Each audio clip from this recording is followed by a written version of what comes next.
Medieval medicine, your local witch doctor. To the countless leeches, mysteriously sourced herbs, and surprisingly resilient villagers of the medieval era, may your stories, however gruesome, never be forgotten. This book is dedicated to you, the unwitting participants in history's most hilariously ineffective medical experiments. Your suffering, while undoubtedly unpleasant, has provided us with endless material for darkly comedic reflection. We salute your fortitude and questionable hygiene practices. This work is also dedicated to those brave souls who dared to question the status quo, the intrepid individuals who, despite the overwhelming stench of stale ale and decaying vegetation prevalent in medieval medical practices, somehow managed to stumble upon slightly less lethal treatments. Your efforts, however nascent, represent the flickering candle of reason in a cavern of superstition and questionable bloodletting techniques. We honor your perseverance, even if it involved a healthy dose of trial and error, and probably a lot of unpleasant smells. Furthermore, this dedication extends to the modern medical professionals who, armed with antiseptic wipes and a far deeper understanding of human anatomy, thank goodness, continue the noble and far less smelly pursuit of healing. May your days be filled with fewer leeches and more effective antibiotics. Your dedication to science and the relief of suffering serves as a stark and vastly more hygienic contrast to the practices documented herein. Finally, a heartfelt dedication to all the readers who possess a darkly humorous sensibility and a fascination with history's more pungent moments. May this book provide you with a generous helping of both laughter and historical enlightenment, perhaps inspiring you to take extra care in choosing your medical practitioners in the future. You've been warned. Chapter 1. The Leech and the Lancet. The air hung thick and heavy over the village of Oakhaven, a miasma of damp earth and wood smoke clinging to the thatched roofs and cobblestone streets. A pall far grimmer than any fog had settled over the community.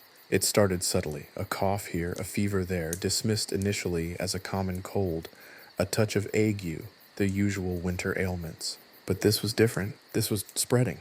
Old Man Fitzwilliam, the village healer, a wizened figure whose beard rivaled the village elders in length, and whose medical knowledge seemed to stem more from folklore than any tangible understanding of the human body, was the focal point of the growing anxiety. His apothecary, a ramshackle shed smelling strongly of dried herbs and something vaguely akin to decaying animal parts, was besieged by frantic villagers. Fitzwilliam, a man whose temperament was as unpredictable as his remedies, greeted each supplicant with a mixture of gruffness and theatrical concern. His pronouncements, delivered in a voice like gravel gargling with vinegar, were as comforting as a death knell. The affliction was manifesting in a variety of unsettling ways. One moment, a villager might be complaining of chills so violent they shook their teeth loose.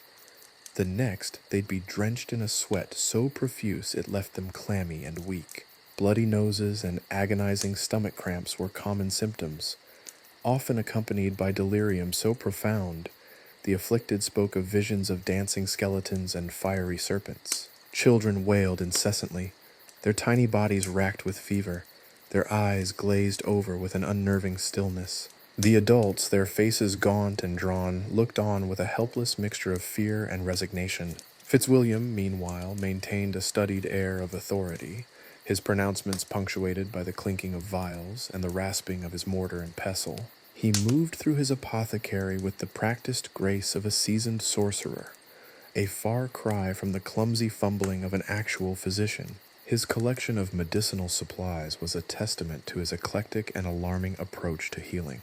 Shelves overflowed with jars filled with an assortment of suspicious ingredients, dried toadstools that seemed to pulsate with an inner light, a disconcerting pile of powdered bat wings, and several vials containing liquids that shifted in color as if they were alive.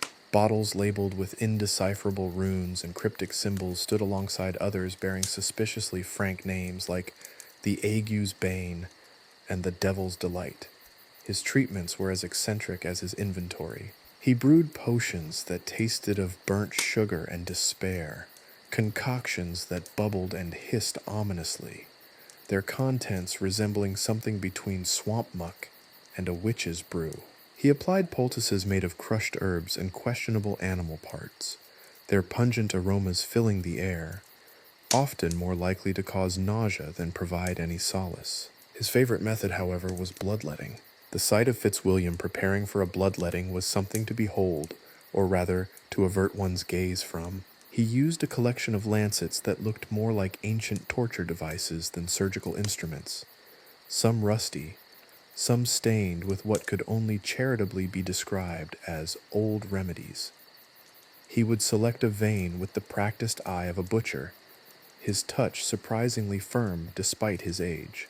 The cries of the patients as the leeches clung to their flesh were a regular soundtrack to the village's woes. Fitzwilliam, oblivious to the terror he was inflicting, muttered incantations under his breath, a string of half-remembered prayers and ancient spells. The villagers, steeped in a blend of folklore and superstition, accepted Fitzwilliam's methods without question. Their faith in him was a testament to the limitations of their understanding, a grim reflection of their desperation. Their belief in the supernatural was as strong as their fear of the unknown illness that was ravaging their community. The epidemic had become more than a medical crisis. It was a spiritual one, a trial sent by the gods, a punishment for some unknown transgression. Whispers of witchcraft began to fill the air, insidious rumors that clung to the shadows like the plague itself.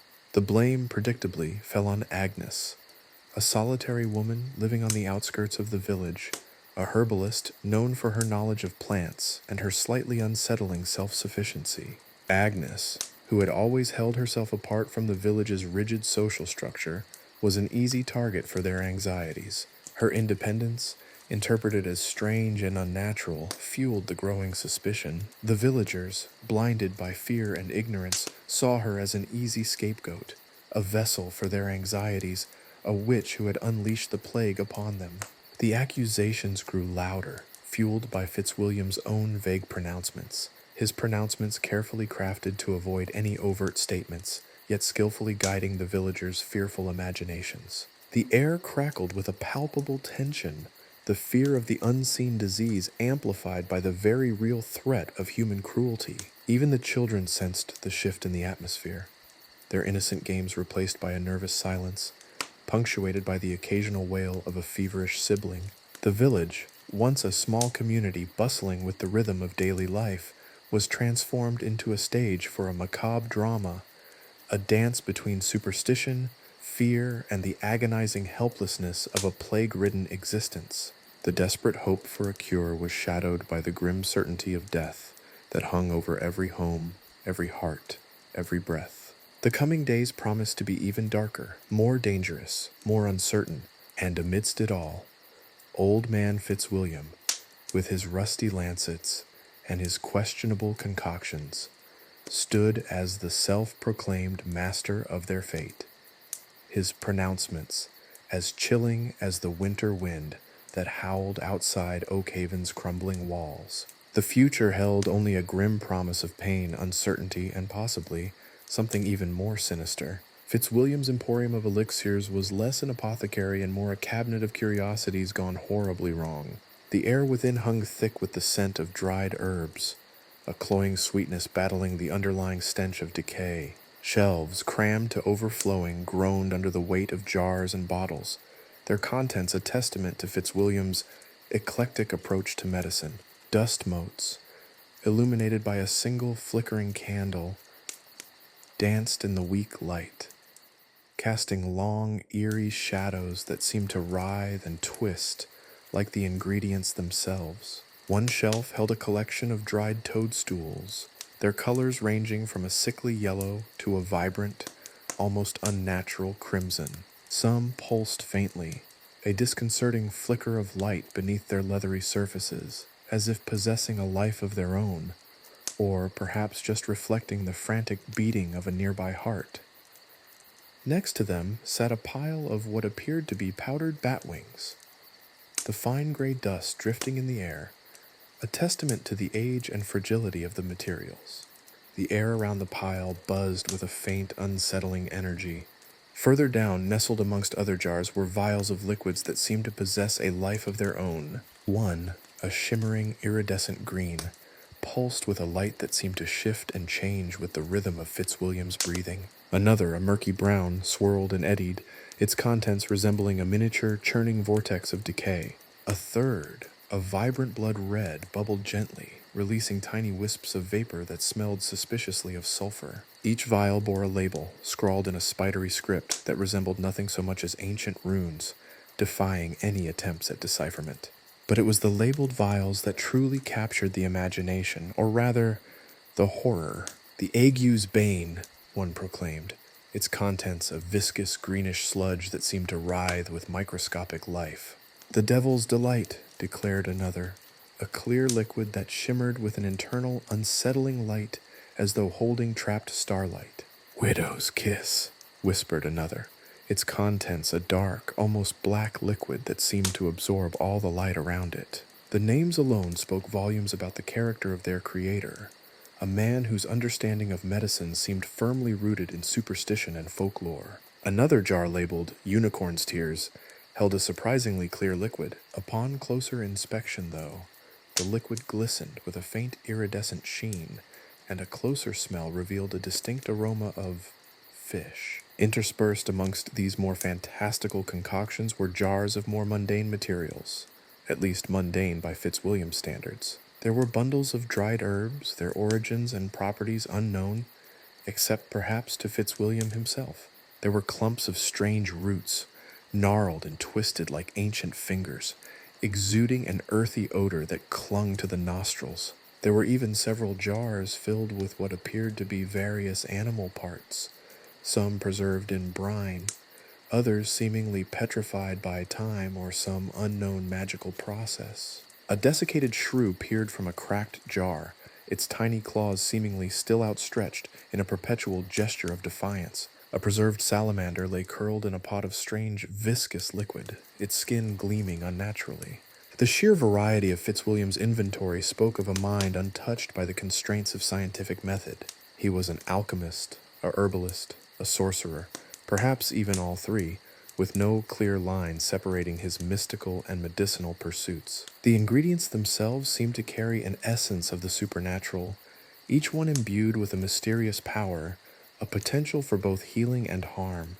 The casualness with which Fitzwilliam handled these materials hinted at the depth of his experience, a lifetime spent experimenting with the dark arts of medicine. He treated each ingredient not with clinical detachment, but with an almost reverential awe, a sense of connection to the mystical properties of nature. The processes involved in Fitzwilliam's concoctions were just as unsettling as his ingredients. His work area consisted of a rickety table strewn with various tools and instruments that looked more like torture devices than medicinal implements. A mortar and pestle, worn smooth with years of use, sat beside a collection of strangely shaped knives, their blades stained with an assortment of unidentifiable substances. Bottles of strange oils and powders were scattered around, their labels illegible or entirely missing. The air hung heavy with the smells of burning herbs, strange concoctions that bubbled and hissed on low fires, occasionally spitting out bursts of smoke that smelled like sulfur and burnt sugar. Fitzwilliam's brewing process was more akin to an alchemical ritual than to modern pharmaceutical preparation. He would mix his ingredients with a precise, almost ritualistic grace, chanting low, guttural incantations under his breath as he stirred and blended. His potions bubbled and hissed, changed colors, and occasionally spat and frothed, as if demonstrating a resentment at being forced into existence. The resulting concoctions were a spectrum of colors and consistencies, ranging from viscous, murky liquids to brightly colored pastes, from steaming brews to fine powders. The potions themselves were as eccentric as their creator. Some tasted of burnt sugar and despair, a cloying sweetness that masked an underlying bitterness. Others had a metallic tang, a hint of blood, or something equally unsettling. Their effects were as unpredictable as their ingredients, sometimes offering temporary relief, sometimes inducing nausea or worse, but always providing a theatrical display. The sheer audacity of his methods was matched only by his unwavering confidence in their efficacy, a testament to the dark humor that permeated his peculiar practice. He brewed his elixirs not with scientific precision, but with a touch of witchcraft, a blend of folk remedies and ancient lore, infused with a mystical belief in their inherent power. His methods were a blend of alchemy and intuition, a chaotic dance between science and superstition, a potent cocktail of hope and fear.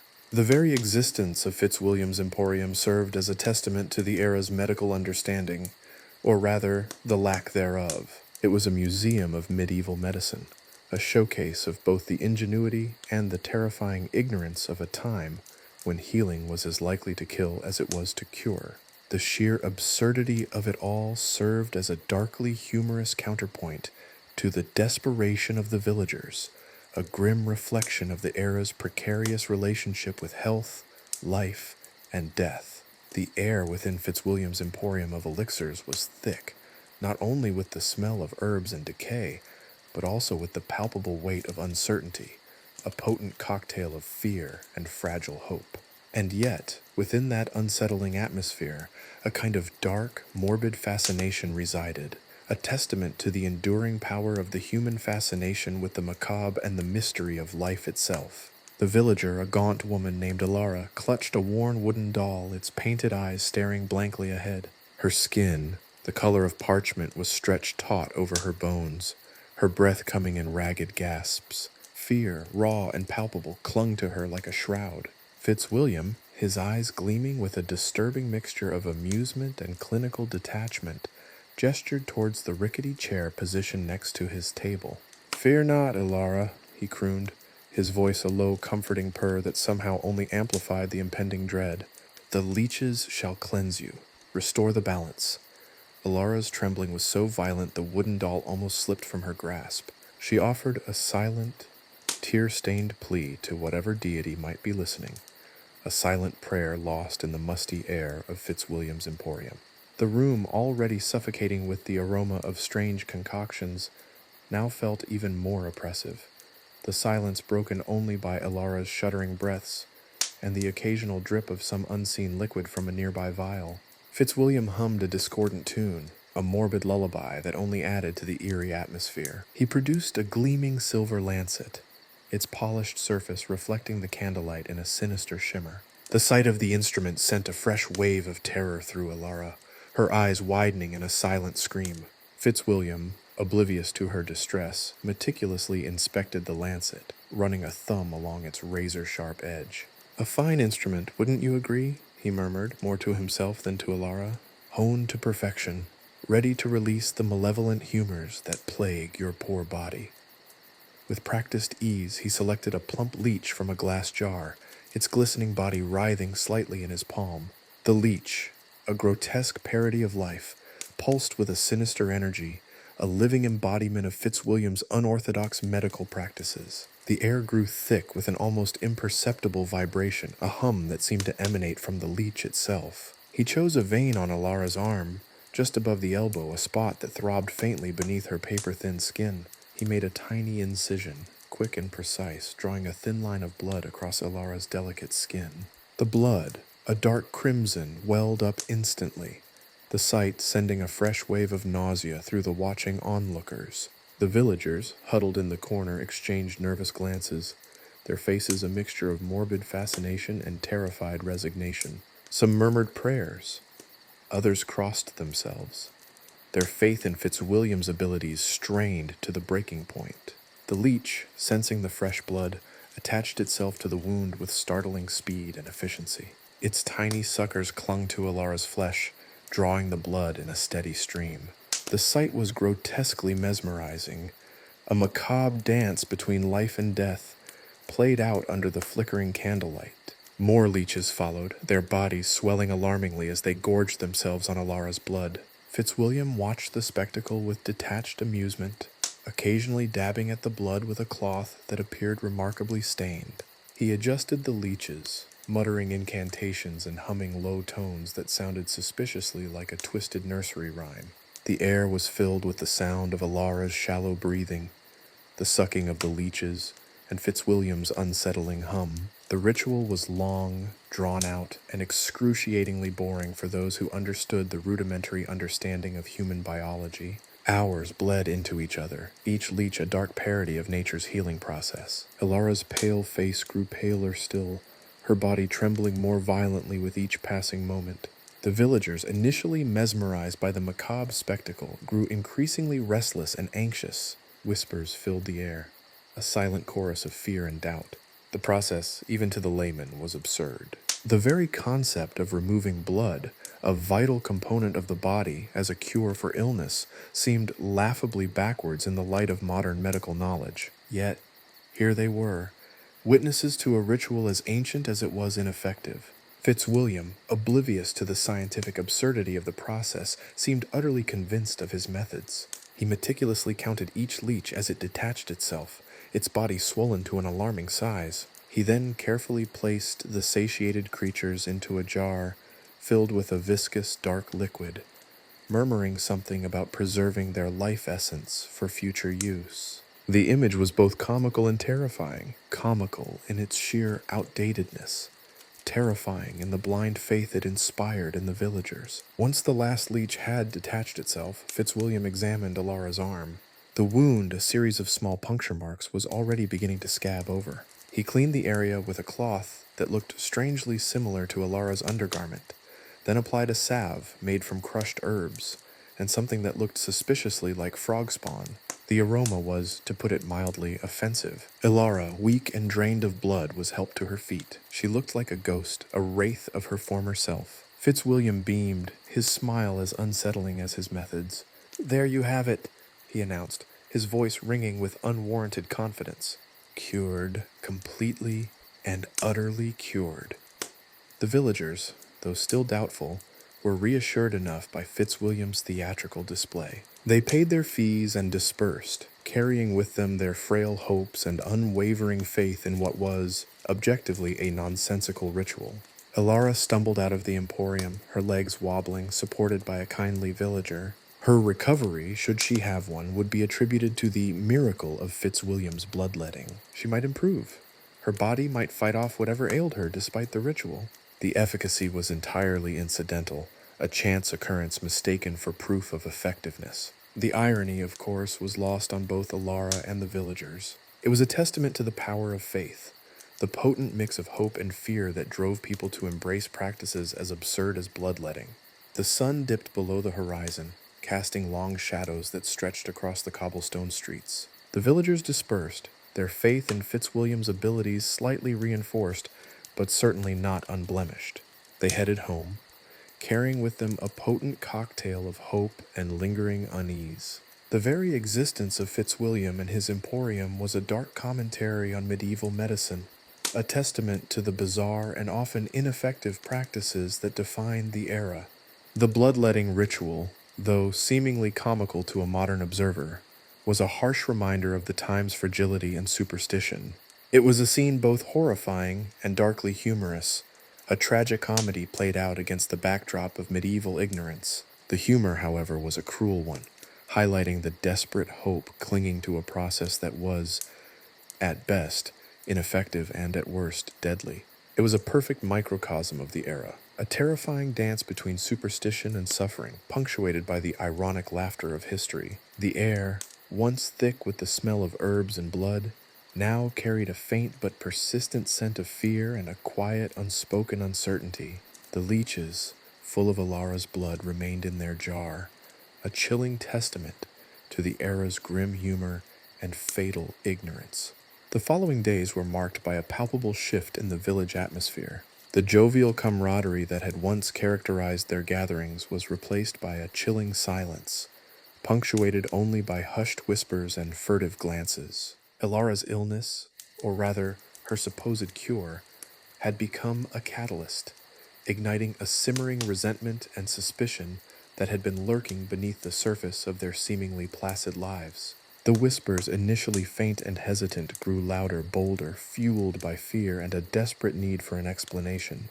The failure of Fitzwilliam's leeches to demonstrably improve Ilara's health became not a sign of ineffectiveness, but a confirmation of something far more sinister. The whispers began with cautious pronouncements. "Did you see how pale she remains?" one woman would murmur to another, her voice barely above a breath. "Fitzwilliam's methods, they weren't right. Others added their hushed concerns. Her suffering seems unnatural, as if something else is at play. The focus quickly shifted from the limitations of medieval medicine to the seductive allure of the supernatural. The unsettling stillness that had settled over the village was a testament to the power of superstition, a power that could easily overshadow reason and logic. The lack of understanding regarding disease created a fertile ground for the insidious growth of fear and accusations. It wasn't just the illness itself that troubled them, but the mysterious and unpredictable nature of its course, which many attributed to external forces, namely, witchcraft. The blame, predictably, fell upon Agnes, an elderly woman known for her eccentric ways and solitary existence. Agnes, a woman whose life had always existed on the periphery of the village community, now found herself thrust into its suffocating center, a target of suspicion and unfounded accusations. Her solitary lifestyle, her herbal remedies, her unusual collection of herbs and roots, which were regularly gathered in the nearby woods, were now reinterpreted as proof of her dark intentions. The villagers, desperate for someone to blame, conveniently overlooked the fact that Agnes had been a respected member of the community, whose kind assistance during times of need had been widely accepted and appreciated. Her knowledge of local plants and herbs, once viewed as helpful, were now viewed as sinister tools of dark magic.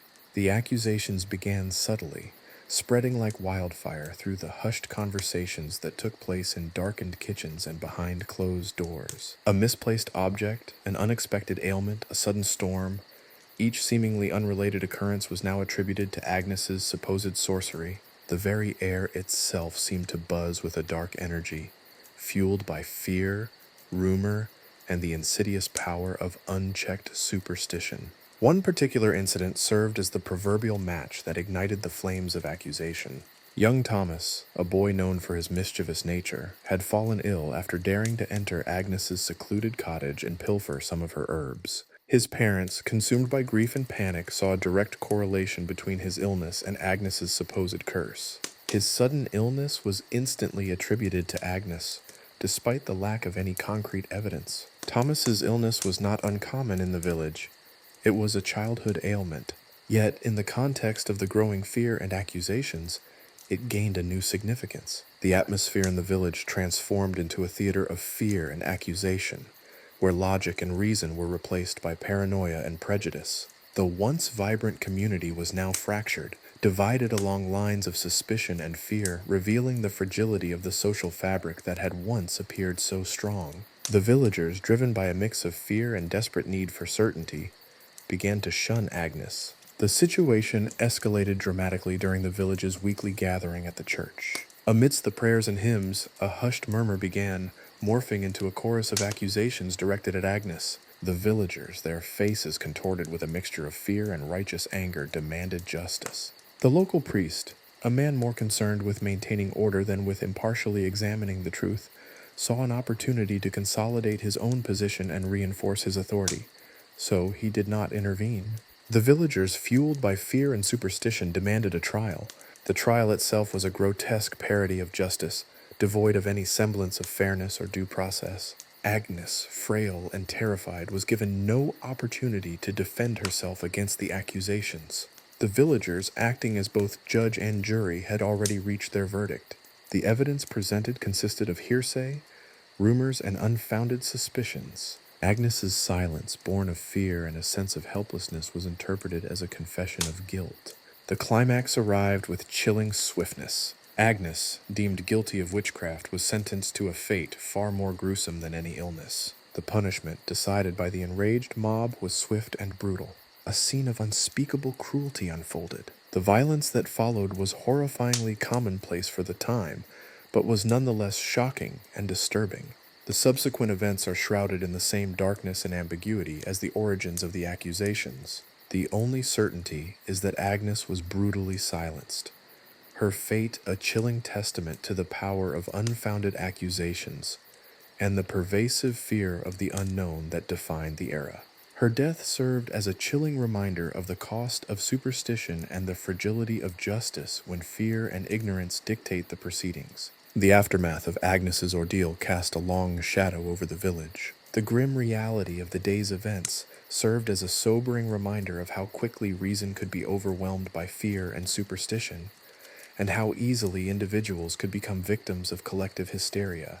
Fitzwilliam, despite his miraculous cure that failed to heal Ilara, remained untouched. His practices, though scientifically absurd, had not directly led to death, at least not in such a blatant public manner. The villagers, though shaken by the violent events, were not quite ready to abandon their faith in the medical practices of the time. The incident left an enduring scar on the community, a reminder of the fragility of life and the dark underbelly of medieval society. The whispers, once fueled by fear and suspicion, now carried a new tone, one of regret, shame, and a haunting awareness of the darkness that could lurk within the human heart.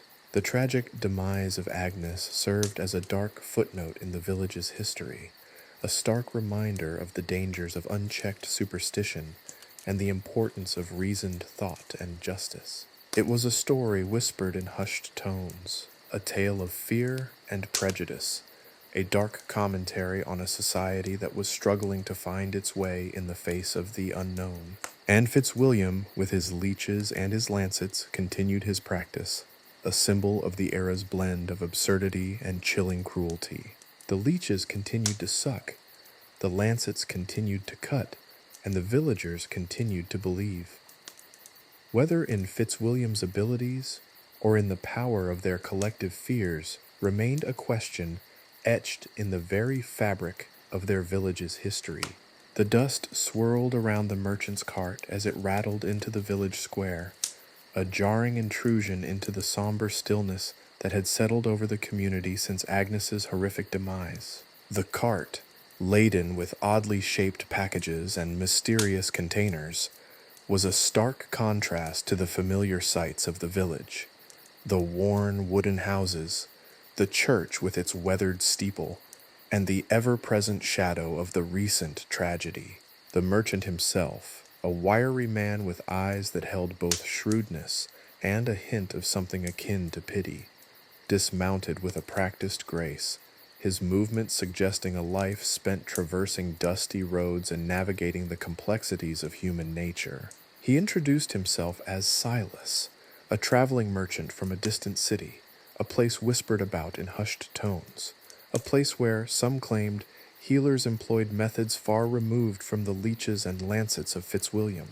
Silas's arrival was initially met with suspicion. The villagers, still reeling from the trauma of Agnes's fate, were hesitant to trust an outsider, particularly one peddling wares that seemed almost too foreign, too advanced for their understanding. Their distrust was a palpable thing, a silent wall built of fear and the lingering bitterness of recent events. The memory of Agnes's ordeal hung heavy in the air, a chilling reminder of the consequences of blind faith and unchecked fear. But Silas, with a patience that seemed to border on saintliness, slowly chipped away at their skepticism. He didn't boast of miraculous cures or supernatural abilities. Instead, he spoke in measured tones, demonstrating his wares with a quiet confidence that was far more persuasive than any extravagant claim. He displayed his goods slowly, carefully, letting the villagers examine them at their leisure. He had an assortment of surprisingly clean bandages, carefully woven from linen, vials filled with what looked like strangely refined herbs, and a small box containing needle-like instruments, gleaming with an almost unnerving precision. The most striking item in his collection was a small leather-bound book. Its pages were filled with elegant drawings and precise notations, a stark contrast to the crude sketches and haphazard scribblings that comprised Fitzwilliam's medical texts. This book, Silas explained with a gentle smile, contained observations and treatments compiled by scholars in the distant city, a city known for its pursuit of knowledge, its attempts to understand the workings of the body through observation and reason, rather than through superstition and fear. It was a dangerous idea to introduce into the village, a potential rebellion against the established order. Fitzwilliam, unsurprisingly, was the first to openly express his skepticism. He watched Silas's demonstration with a mixture of resentment and apprehension, his usual arrogance tinged with a note of genuine concern. The villagers' growing interest in the merchant's unfamiliar supplies threatened Fitzwilliam's established position, his control over the flow of information, and thus fear, and his comfortable status as the village's sole source of medical intervention. Fitzwilliam grumbled about the dangers of unproven methods, his words laced with the sour tang of jealousy and the bitter taste of losing his grip on the village's belief. Yet, there was something in Silas's approach that slowly began to chip away at the villagers' ingrained superstitions. His calm demeanor, his willingness to answer questions patiently, and his demonstrably clean supplies, a stark contrast to Fitzwilliam's grimy leeches and rusted lancets, inspired a tentative hope, a fragile seed of rational thought taking root in the fertile ground of their fear. Silas's bandages, meticulously wrapped, seemed to heal wounds more effectively than the usual messy poultices of herbs and questionable ingredients.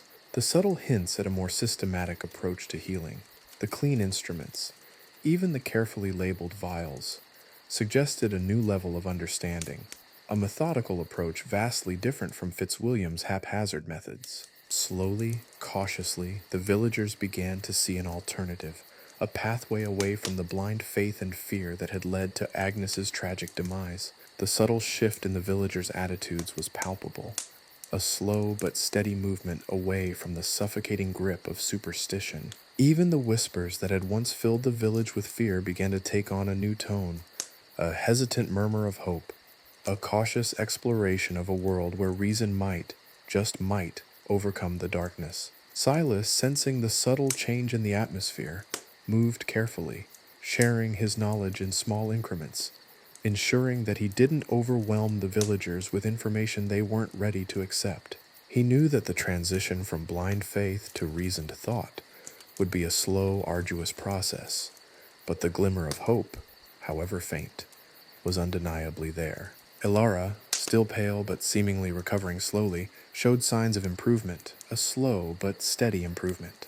While Fitzwilliam attributed it to the residual effects of his treatment, a seed of doubt began to sprout in the minds of some villagers. Could the slight improvement be attributed to the cleanliness of Silas's methods, the superior quality of his bandages, perhaps even the underlying rationality behind his approach? The question hung in the air, unanswered, yet potent enough to sow the seeds of change. The tension between Silas and Fitzwilliam grew palpable, a silent battle waged with glances and thinly veiled criticisms. Fitzwilliam, feeling his authority slipping, resorted to increasingly desperate tactics, whispering tales of Silas's supposed dark magic, subtly attempting to reignite the fear that had once been the foundation of his influence. He spoke of foreign diseases, of unknown curses, of the dangers of trusting outsiders. But the villagers, though wary, were no longer as easily swayed by his pronouncements. The experience of Agnes's unjust death had opened their eyes to the dangers of unchecked fear and blind faith.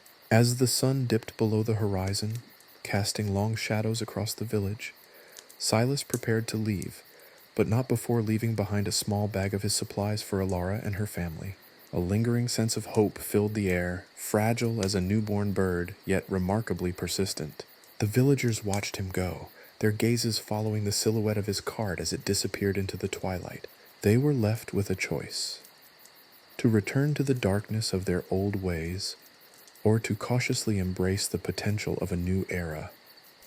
An era that might perhaps offer a glimmer of hope, and a future free from the suffocating power of fear and superstition. But as Silas's cart disappeared around the bend, a sudden storm erupted, the wind howling like a banshee, the rain lashing down with ferocious intensity. The sudden tempest served as a dramatic counterpoint to the quiet hope that had filled the village moments before, leaving the villagers unsure of what the future might hold. Was this a sign of the old god's displeasure, or was it simply a violent storm?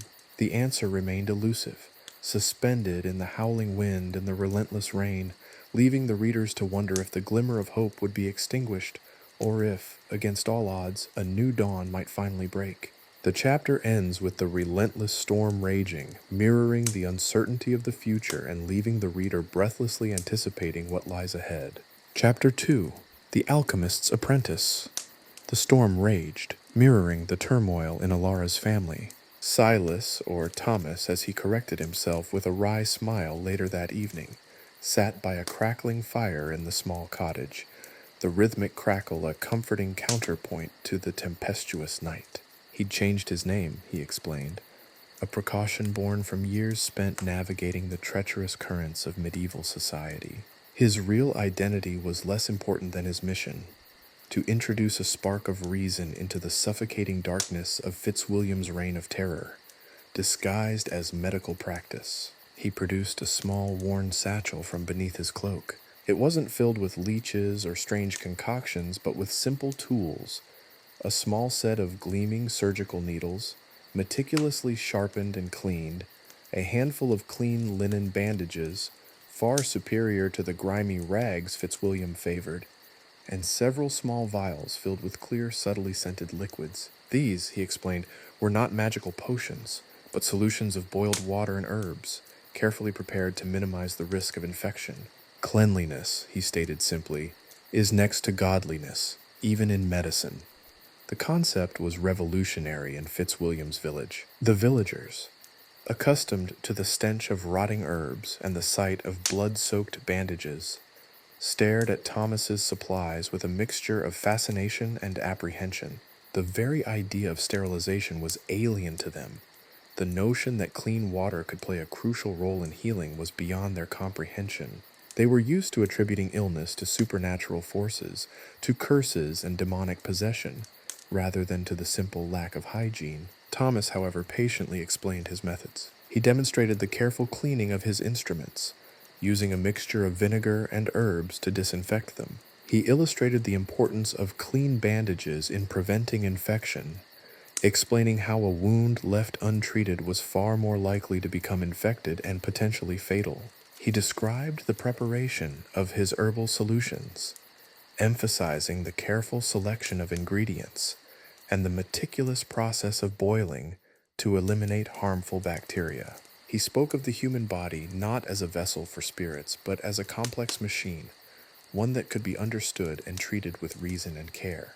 His words, though simple, held a power that resonated deep within the villagers' hearts. They had witnessed the devastating consequences of Fitzwilliam's crude methods, the pain and suffering inflicted under the guise of healing. Thomas's meticulous approach, his emphasis on cleanliness and rationality, offered a stark contrast, a glimmer of hope in the oppressive darkness that had shrouded their lives. He then delved into the rudimentary understanding of anatomy, pulling out a small, leather-bound book filled with remarkably accurate anatomical drawings. These were not the crude, fantastical depictions favored by Fitzwilliam, but detailed illustrations based on observation and careful dissection, although he was careful not to mention the source of his anatomical knowledge. He pointed out the major organs, the circulatory system, and even ventured into a basic description of the nervous system, explaining how pain signals were transmitted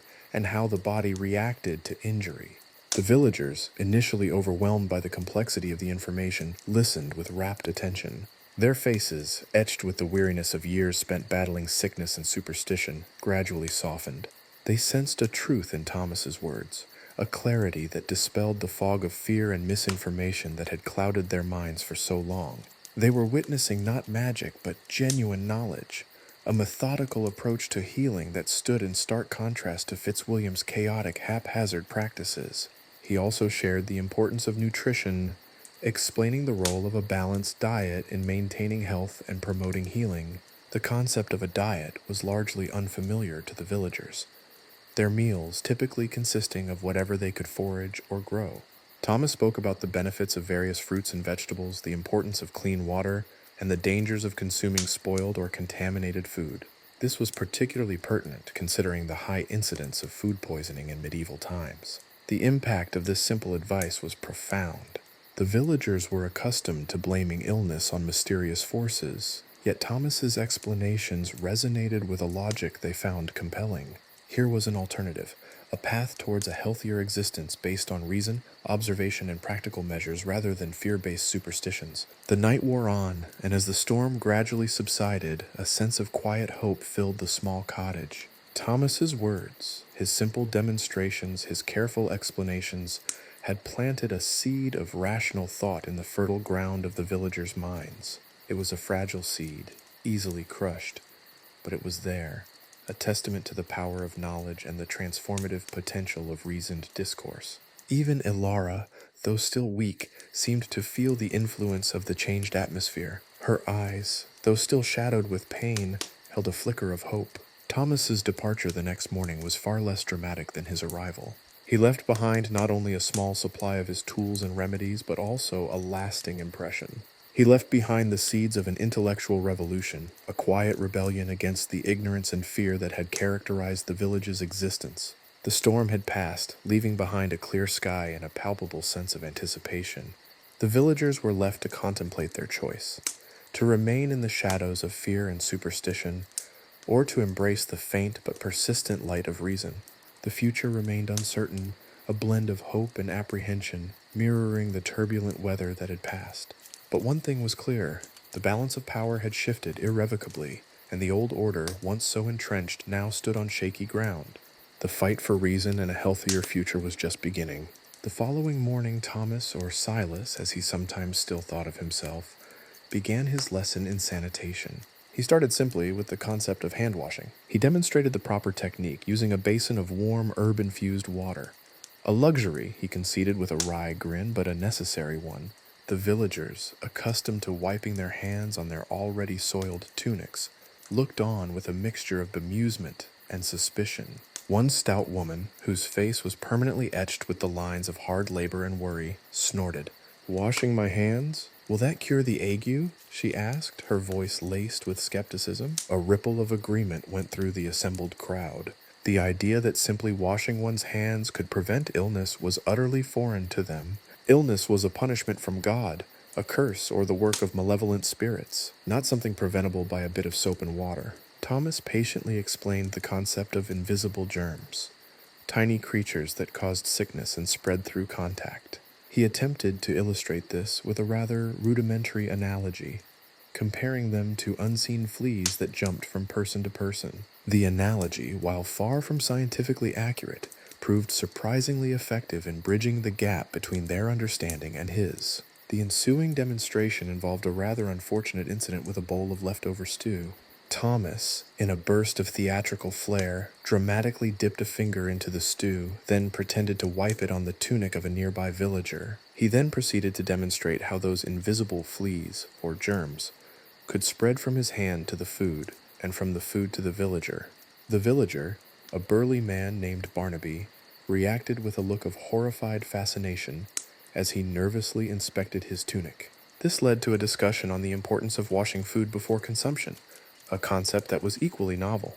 The villagers, used to eating whatever they could find, often with little regard for its cleanliness, were initially resistant. Thomas described, with a carefully crafted air of gravitas, the horrors of food poisoning, regaling them with slightly exaggerated tales of vomiting, fever, and stomach cramps. Barnaby, having nearly fainted at the mere thought of transferring germs via a stew-soaked finger, seemed to readily accept this aspect of the new sanitation regime. Next came the subject of waste disposal.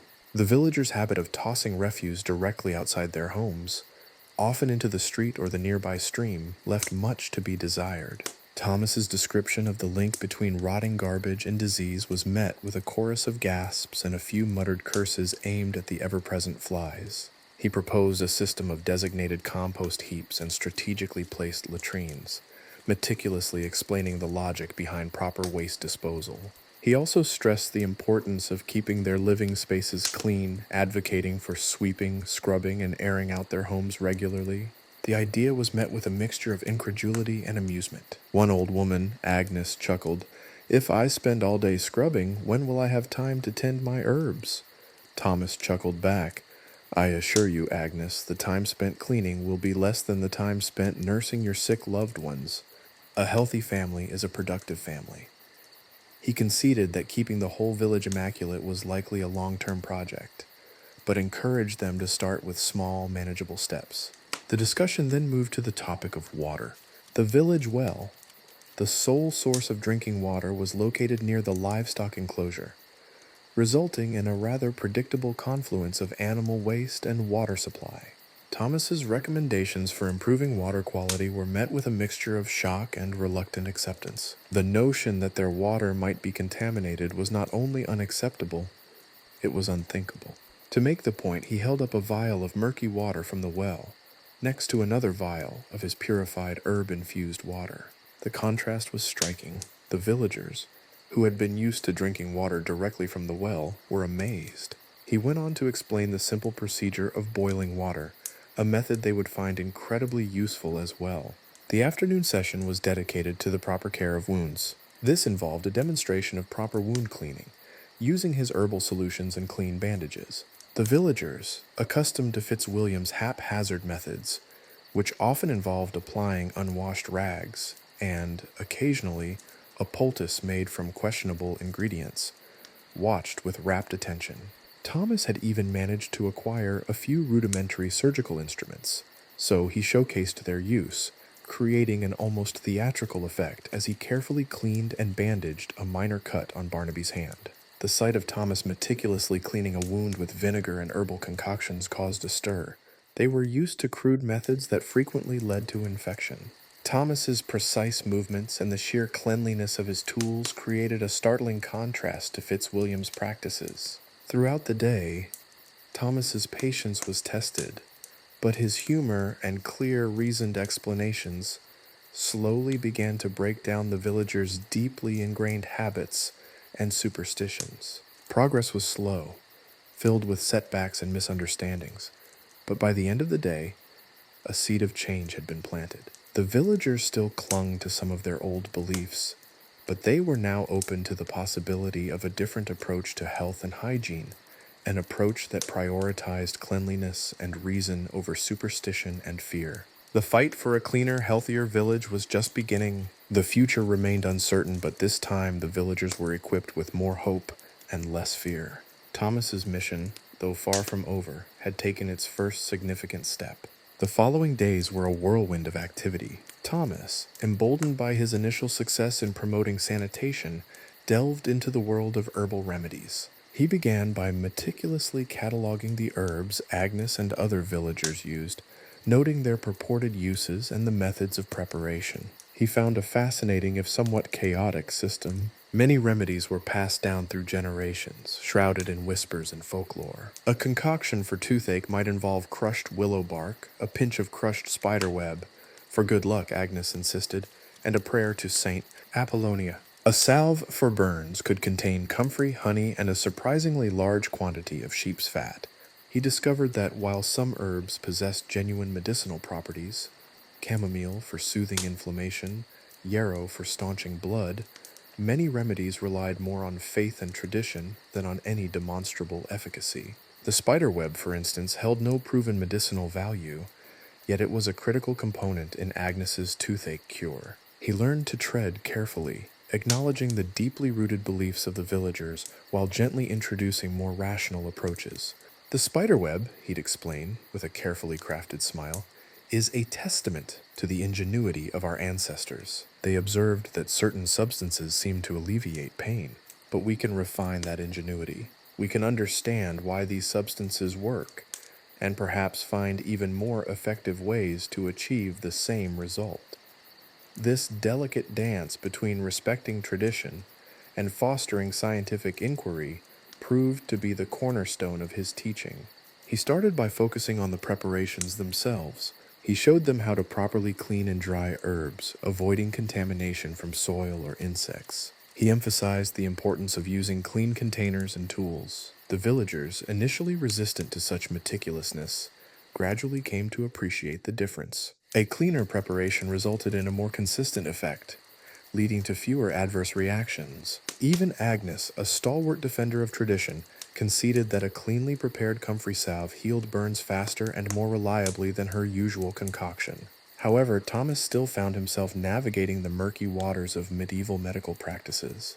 While he vehemently rejected the outright quackery of Fitzwilliam, whose cures often involved dubious ingredients and a liberal dose of intimidation, he couldn't completely eradicate the existing beliefs. His own knowledge, while superior to that of the average villager, was still limited by the constraints of the era. One particular incident highlighted this conflict between his evolving understanding and the limitations of his knowledge. A young girl named Alara fell ill with a high fever and painful rash. Agnes, ever the village healer, diagnosed it as a bad blood affliction, recommending bloodletting. Thomas, aware of the dangers of bloodletting, particularly for a child already weakened by fever, hesitated. He knew that the practice often did more harm than good, weakening the patient and increasing the risk of infection. However, outright rejecting Agnes's suggestion would have severely undermined his credibility. He decided on a compromise. Instead of the traditional bloodletting with leeches, a practice he found utterly barbaric, he suggested cupping. He explained the process carefully, emphasizing that it was a method of drawing out impurities without causing excessive blood loss. He used heated cups to create suction on Alara's back, creating a temporary redness and slight swelling. He supplemented the cupping with a concoction of chamomile tea and honey, hoping to reduce fever and soothe the rash. He also insisted on strict bed rest, good hygiene, and regular intake of clean water. To his relief, Alara's condition improved over the next few days. Although he knew that the cupping itself likely played a minimal role in her recovery, it allowed him to bridge the gap between traditional beliefs and his more modern approach. It allowed him to preserve his authority while gently shifting the villagers away from more harmful practices. The success with Alara emboldened him to tackle other medical issues using a similar strategy. He addressed the common cold with herbal teas containing echinacea and elderberry, explaining that these herbs help to boost the body's natural defenses. He treated minor wounds with a mixture of honey and finely ground herbs, emphasizing the antiseptic properties of honey. While he knew that antibiotics were still centuries away, these remedies, combined with meticulous cleaning and bandaging, provided a noticeable improvement over Fitzwilliam's haphazard methods. But progress was slow, and Thomas's methods were far from foolproof. He still encountered situations where his knowledge and resources proved inadequate. The treatment of fevers, for example, remained a challenge. He lacked the understanding of bacterial or viral infections, relying primarily on symptom relief and general supportive care. He experimented with various herbal remedies to reduce fever, but the results were often inconsistent. The lack of accurate diagnosis and the limited range of effective treatments left him feeling frustrated and sometimes helpless. One evening, while reflecting on his limited success, he sat by the fire reviewing his notes. He came across a particularly intriguing entry regarding the use of willow bark for pain relief. Agnes had mentioned its effectiveness in reducing the pain of arthritis and headaches. He had initially dismissed it as mere folklore, but he had recently read an old medical text that mentioned a similar property in willow bark. He started searching for any details on the components that could reduce pain in this ancient remedy. He realized that his approach to medicine was still profoundly influenced by the context of his time. He couldn't simply impose modern medical practices on a community that lacked the scientific foundation to understand them. His role was not just to impart knowledge, but also to build trust and to find ways to bridge the gap between the old and the new. It was a delicate balancing act, a constant negotiation between the wisdom of tradition and the promise of science. The road ahead was long and challenging, filled with setbacks and uncertainties, but Thomas, armed with his blend of scientific curiosity and wry humor, pressed forward, one questionable remedy at a time. The constant struggle to balance the seemingly contradictory demands of medieval medicine and his own growing knowledge provided him with countless opportunities for self-reflection.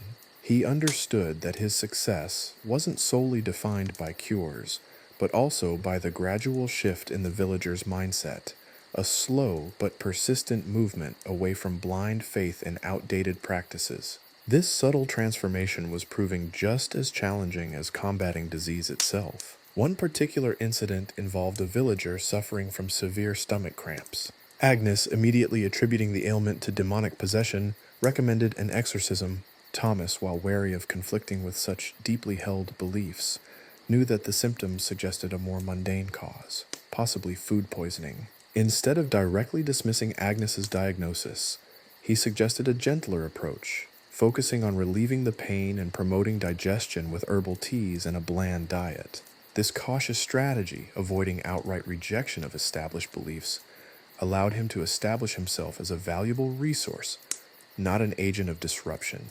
He carefully documented his progress, noting not only the success and failures of his treatments, but also the evolution of the villagers' understanding and acceptance of his methods. His notes provided him with a valuable record, reflecting not only the complexities of medieval medicine, but also the subtle, ongoing negotiation between tradition and progress. He realized that the most effective way to introduce change was to collaborate with the existing structures, not to demolish them. His work became a delicate dance between providing modern perspectives and respectful adaptation to an environment deeply influenced by folklore and superstition. This realization became a significant turning point in his approach.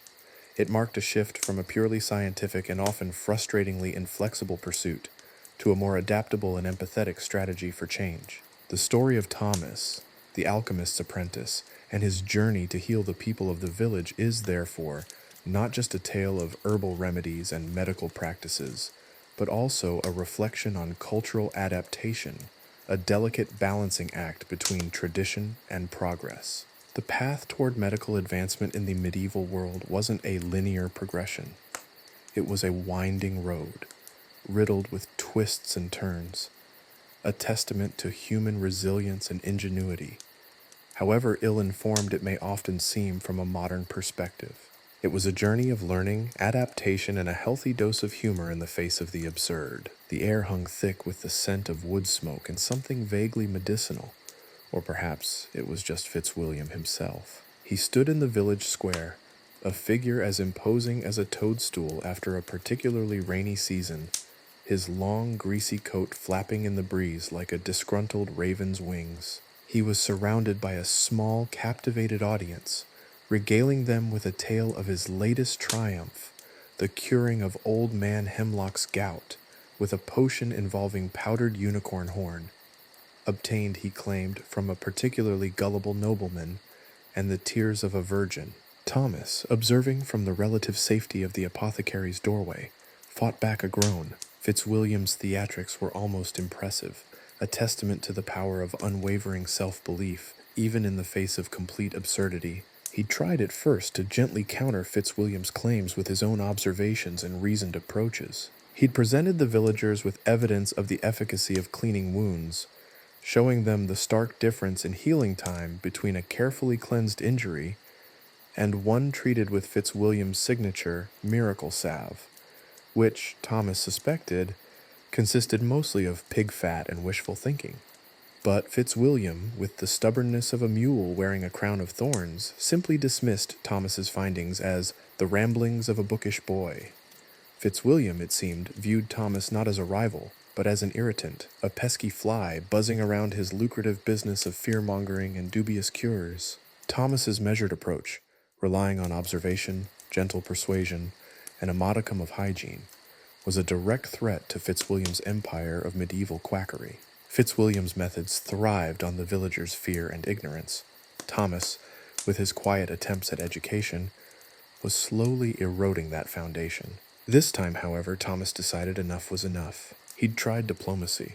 It was time for a more direct confrontation.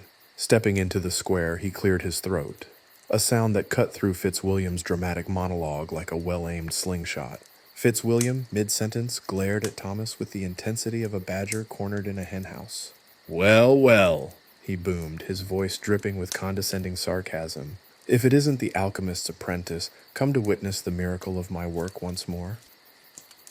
"Miracle is a strong word, Fitzwilliam," Thomas replied, his tone calm but firm. "I've noticed your miracles tend to involve a rather generous application of questionable ingredients." A ripple of nervous laughter went through the small crowd. Even some of Fitzwilliam's most devoted followers seemed to have a flicker of doubt in their eyes. Fitzwilliam bristled. "Questionable? These are ancient remedies passed down through generations. They've been tested by time, unlike your modern fancies. He gestured vaguely with a hand that bore a suspicious amount of grime under his fingernails. Thomas smiled thinly. Tested by time indeed. And how many generations have also suffered unnecessarily because of them? Old Man Hemlock's gout, for example. Did your unicorn horn and virgin tears cure the underlying inflammation? Or did they merely mask the symptoms while potentially causing other complications? Fitzwilliam sputtered, his face turning the color of a beetroot marinated in anger. You dare question my methods? I possess knowledge passed down through generations of healers. Knowledge you, with your fancy books and notions, can never comprehend. My notions, as you call them, include a basic understanding of hygiene, Thomas retorted. I've seen your salves, Fitzwilliam, and I've seen the infections they've caused. I also know that unicorn horns do not exist. The crowd chuckled again, a little louder this time. Ignorance! Fitzwilliam roared, his voice cracking slightly. You are blinded by your modern arrogance. You reject the wisdom of our ancestors. You undermine the faith of these good people. Thomas sighed, a weary sound that betrayed his frustration. Fitzwilliam, I respect the traditions of this village, but I don't respect harmful practices passed off as miracles. Your methods are based on fear, superstition, and a blatant disregard for basic sanitation. I'm not trying to replace your beliefs. I'm offering an alternative, one based on observation, experimentation, and a little less theatrics. He paused, then added with a wry grin. Besides, I've never seen a unicorn, and if I had, I highly doubt it would voluntarily donate its horn for a potion. The crowd erupted in laughter, a wave of merriment that washed over Fitzwilliam's indignant sputtering. The spell was broken. Fitzwilliam, stripped of his air of authority, looked momentarily defeated. His theatrics, usually so effective, had backfired spectacularly. The confrontation wasn't a complete victory for Thomas. Fitzwilliam didn't disappear overnight, nor did the villagers immediately abandon their age-old beliefs. But the seed of doubt had been planted. The laughter of the crowd, the subtle questioning glances exchanged amongst them, all pointed towards a shift in the balance of power. The villagers had witnessed a clash of medical philosophies, a battle of reason versus superstition, and the scales, ever so slightly, had begun to tip in Thomas's favor. The following days were a mixture of tense quiet and subtle progress. Thomas continued his work, focusing on teaching the villagers about sanitation and basic herbal remedies, carefully navigating the tricky waters of tradition and innovation. He treated minor ailments with a combination of careful cleaning, herbal teas, and a generous dose of common sense. He avoided direct confrontation with Fitzwilliam, choosing instead to let his actions speak louder than words. He also started a small garden, cultivating herbs he knew to be safe and effective, demonstrating their uses in a practical manner. This subtle approach, combined with his growing reputation for successfully treating minor illnesses, slowly began to chip away at Fitzwilliam's influence. The villagers, witnessing tangible results from Thomas's methods, started to become less reliant on Fitzwilliam's dramatic cures and more open to Thomas's more practical approach. One day, a child came to Thomas with a festering wound, a wound that Fitzwilliam had deemed incurable. The wound, grossly neglected, was clearly infected and oozing pus. Fitzwilliam, in his usual dramatic style, had pronounced it a curse, suggesting an elaborate exorcism and a hefty payment in chickens. Thomas, however, gently cleaned the wound, applied a poultice of honey and herbs, and carefully bandaged it. He explained the process to the child's mother, emphasizing the importance of cleanliness. Days later, the child returned, the wound significantly improved. News of Thomas's success spread rapidly, his reputation growing with every successful treatment. Even Agnes, the village healer, who had initially been skeptical of Thomas's methods, started to show a grudging respect for his work. Fitzwilliam, meanwhile, found his clientele dwindling. His dramatic performances, once a source of fear and awe, now evoked more amusement than reverence. His methods, once accepted without question, were starting to be viewed with skepticism. The villagers, slowly but surely, were embracing a new approach to healing, one that combined the wisdom of tradition with the promise of reason and a healthy dose of hygiene. The conflict with Fitzwilliam, far from being a setback, proved to be a pivotal moment, marking a turning point in Thomas's journey as the alchemist's apprentice and in the evolution of medical practices within the village. It was a battle won not with force, but with a blend of skillful diplomacy, undeniable results, and a healthy dose of witty riposte. The absurdity of Fitzwilliam's claims, when juxtaposed with the tangible results of Thomas's methods, began to highlight the gulf between superstition and science, a gulf that Thomas was steadily and skillfully bridging. The relative peace following Thomas's confrontation with Fitzwilliam proved short-lived. The seeds of doubt he had planted in the villagers' minds, while taking root, were not yet strong enough to withstand the gales of fear that were about to sweep through the village. It began subtly with whispers in the shadows, hushed conversations in dimly lit homes, a series of misfortunes, a failed harvest, a sudden illness among the livestock, a particularly nasty bout of dysentery, were quickly attributed to malevolent forces. Fitzwilliam, sensing an opportunity to reclaim his lost ground, seized upon the villagers' anxieties with the predatory instincts of a starved wolf. He didn't need to overtly accuse anyone. The fear was already there, simmering beneath the surface, waiting for a spark to ignite it. That spark came in the form of a series of unfortunate events that, viewed individually, could be dismissed as mere coincidence. But viewed through the lens of Fitzwilliam's fear-mongering, they became undeniable evidence of witchcraft. A cow inexplicably died, its milk curdling in the pail. A child fell ill with a strange rash, its skin mottled with what appeared to be strange markings. These events, carefully woven into Fitzwilliam's narrative, became pieces of a sinister puzzle, each one pointing towards a single, terrifying conclusion. Witchcraft was amongst them. The accusations started with the usual suspects: the old woman who lived alone on the edge of the woods, the recluse who muttered to himself in the marketplace, and the traveler who had only recently arrived. But the whispers soon began to encompass a broader range of individuals, any soul who had expressed any doubt or skepticism towards Fitzwilliam's methods, anyone who might be perceived as different, as other, and subtly, almost imperceptibly, the whispers started to include Thomas. Thomas, initially confident in his slow but steady progress, found himself increasingly isolated. His careful work in the village, his herbal remedies, and his insistence on cleanliness seemed almost irrelevant in the face of the rising tide of paranoia. The villagers, once open to his methods, now looked at him with suspicion, their eyes filled with a mixture of fear and uncertainty. Agnes, the village healer, once a potential ally, retreated into a guarded silence, her loyalty to tradition overriding her newfound respect for Thomas's knowledge.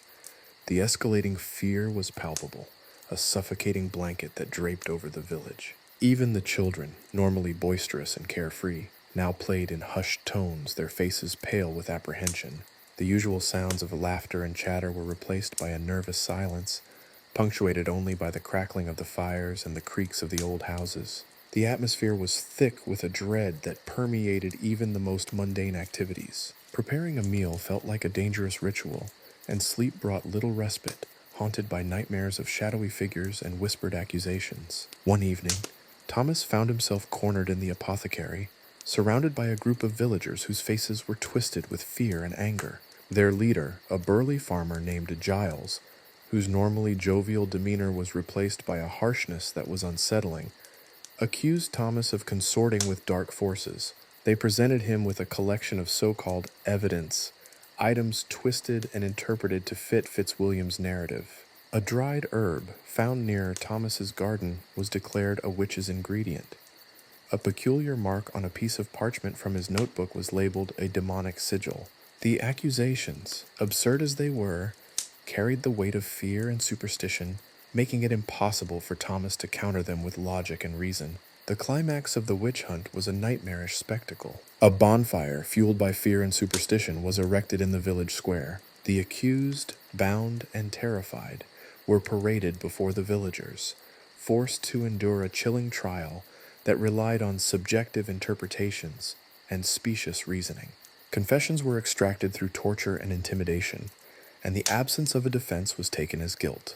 Thomas watched from the shadows, his heart pounding in his chest, witnessing the descent of his neighbors into a state of collective hysteria. He knew he couldn't remain passive any longer. He had to intervene, but how? He couldn't directly challenge Fitzwilliam, for the man held the power of the mob's fear. Any attempt at rational argument would be useless. It would only reinforce the villagers' belief in his culpability. He realized he needed a different kind of strategy, a way to appeal not to their reason, but to their emotions, to their innate sense of justice. He had to find a way to expose Fitzwilliam's manipulations, to break the spell of fear that had ensnared the village. But time was running out. The fire in the square burned brighter, casting long, dancing shadows that seemed to mock the desperate pleas of the accused. He knew that the villagers, while consumed by fear, still had a flicker of good sense within them. He had to reach that spark before it was extinguished completely. He had to find a way to remind them of their humanity, to show them that they were being manipulated, that their fears were being exploited for Fitzwilliam's gain. The tension mounted, each passing moment filling him with a mounting sense of dread and urgency. He knew he had to act, and act quickly if he was going to save the innocent, and expose the charlatan responsible for the village's downfall. The night air crackled with an unsettling energy, a mixture of fear, anger, and a desperate hope for salvation. He felt a cold dread creep up his spine as the screams of the accused echoed through the night, a chilling symphony of terror and despair. The flames illuminated the frenzied faces of the villagers, their eyes reflecting the intensity of the fear and the fervor of the hunt. He knew he had to act decisively. Time was running out.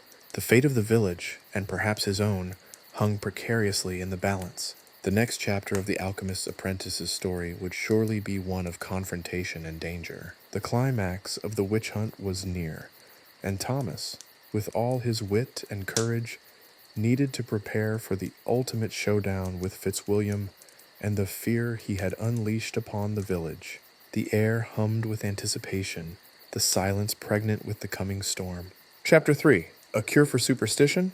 The bonfire crackled, casting an infernal glow on the faces of the assembled villagers. A cacophony of fear and excitement filled the air, a grotesque symphony accompanying the horrifying spectacle unfolding before them. Agnes, her face etched with a mixture of fear and grim resignation, stood near the pyre, her hands clasped tightly together. Even she, the village healer, seemed cowed by the power of the superstition that had overtaken their community. At the center of it all was Alara, an old woman accused of witchcraft, her frail frame bound tightly to a stake. Her eyes, usually bright with a mischievous spark, were now dull with terror, reflecting the flames that danced menacingly close. Her wrinkled face, a roadmap of a life lived close to the earth, was streaked with tears and soot. She had been accused of causing the blight on the crops, the illness of the livestock, and even the unusually cold weather. The absurdity of it all was lost on the villagers, consumed as they were by Fitzwilliam's carefully crafted narrative of malevolence. The trial, if it could be called that, was about to begin. It wasn't a trial in any sense that modern justice would recognize. There was no judge, no jury, no evidence presented in a way that would stand up to any scrutiny. It was, instead, a trial by ordeal, a barbaric ritual designed to determine guilt not through facts or reason, but through divine intervention, or, more accurately, through the interpretation of divine intervention by Fitzwilliam.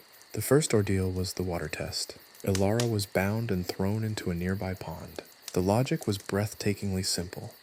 If she floated, she was guilty, a witch rejected by the water. If she drowned, she was innocent, a victim of fate. This, of course, guaranteed a guilty verdict regardless of the outcome. A woman bound and thrown into a pond would undoubtedly struggle to swim. Even a strong swimmer would find it a challenge with her hands bound. This would be interpreted as a sign of guilt, the proof of her demonic pact. The villagers watched with bated breath as Alara, a woman who had probably never even seen the inside of a swimming pool, was unceremoniously tossed into the murky water. She struggled naturally, her desperate flailing misinterpreted as a sign of unholy resistance. Fitzwilliam, with a theatrical flourish, declared her guilty. The crowd roared its approval. The next ordeal was even more ludicrous. It involved walking barefoot across a bed of hot coals. Apparently, a pure soul would walk across unharmed while a witch would burn. It was a scene of utter absurdity and cruel ingenuity. The very idea that a person's moral character could be determined by their ability to withstand burns was something that would have surely sent a modern-day medic into fits of laughter, or perhaps tears. This too ended as expected. Ilara, her feet blistered and raw, was declared guilty. Her screams were drowned out by the shouts of the crowd, fueled by the dark cocktail of fear and religious zealotry. The villagers, blinded by their own terror, saw only the evidence confirming their suspicions, not the obvious flaws in the process, the sheer cruelty, the blatant disregard for human life and dignity. The trial was a grotesque parody of justice, a dark farce played out in the grim light of a burning pyre. Thomas, hidden in the shadows, watched the spectacle unfold with a growing sense of horror and disgust. The absurdity of it all was almost unbearable. He clenched his fists, his heart pounding in his chest. He had to find a way to stop this madness, to break the spell of fear and superstition that had enveloped the village. But how could he do it? How could he possibly challenge the power of such deeply ingrained beliefs, beliefs that seemed to override any semblance of reason or humanity? The final ordeal was the most terrifying. Ilara was led to the bonfire. The flames licked at the night sky, their flickering light casting long, dancing shadows that seemed to mock the helpless figure bound to the stake. The villagers chanted, their voices a frenzied chorus of fear and hatred. Fitzwilliam, his face illuminated by the flames, gave a final, chilling pronouncements, condemning her to be burned alive as a sacrifice to appease the imagined wrath of the malevolent forces she was accused of serving. As Ilara's screams echoed through the night, Thomas realized the gravity of the situation. The absurdity of the medieval medical practices was not just limited to bizarre concoctions. The whole system of justice was riddled with equally absurd practices that condemned innocent people to suffer brutal deaths. It was not simply a lack of scientific understanding, but a terrifying and deeply ingrained fear and blind faith that drove this medieval madness. The trial by ordeal was not just a medical procedure gone wrong. It was a terrifying reflection of the society's inability to distinguish fact from fiction, reason from superstition. The scene was both terrifying and darkly comical, a grotesque parody of justice and reason. The villagers, their faces lit by the flickering flames, appeared more like crazed animals than rational human beings. The whole event was a testament to the power of superstition and the dangers of blind faith. The absurdity of the trial by ordeal was a sharp contrast to the rational approach to medicine that Thomas was trying to introduce. The event left an indelible mark on Thomas. He witnessed firsthand the darkest side of medieval society, where fear and ignorance ruled supreme and justice was a mere illusion. He understood then the enormity of the task ahead, the long and arduous journey toward a future where science and reason, not superstition and fear, would guide the practice of medicine and the dispensation of justice. This harrowing experience intensified his determination to challenge the prevailing beliefs and practices, even if it meant risking his own life in the process. The memory of Ilara's screams, the flickering flames of the bonfire, and the crazed faces of the villagers would forever serve as a stark reminder of the price of ignorance and the urgent need for change.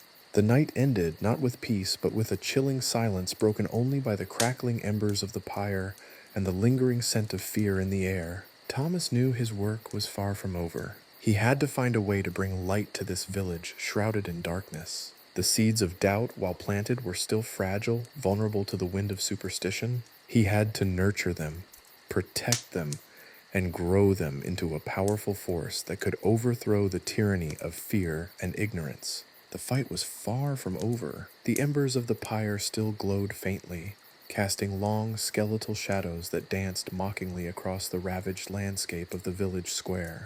The air, thick with the stench of burnt wood and something else, something acrid and sickeningly sweet, hung heavy in Thomas's lungs. He stood amidst the wreckage of a ritual, a spectacle that had ripped through the veneer of normalcy, exposing the raw, fear-driven heart of the community.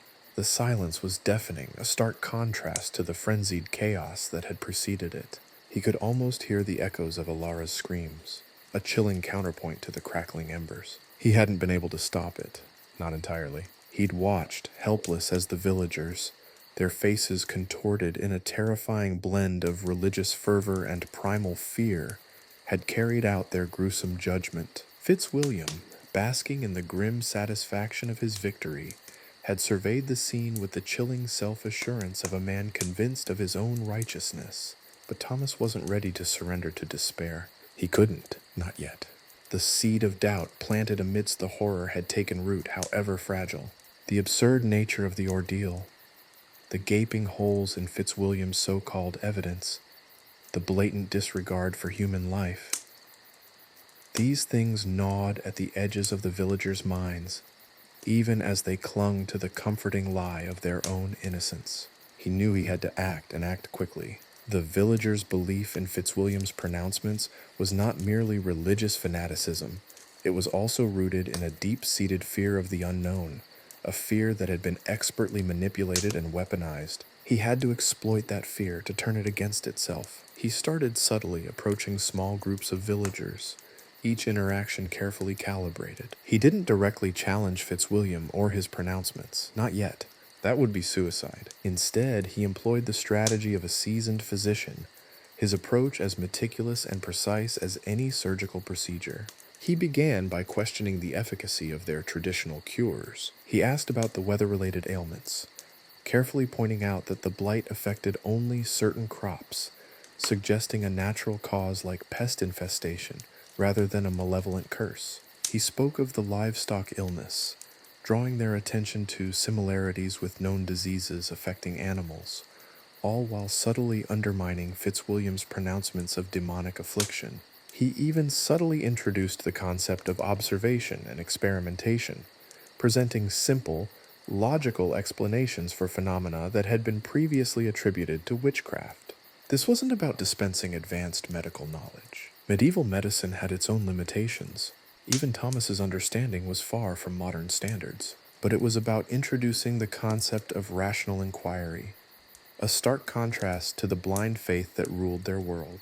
He spoke of the patterns in the seemingly random occurrences, the correlation of rain patterns with crop yields, the cyclical nature of animal diseases, the relationship between proximity to marshes and certain fevers. It was slow work, painstaking and frustrating. Many villagers remained steadfast in their beliefs, their fear a stubborn obstacle.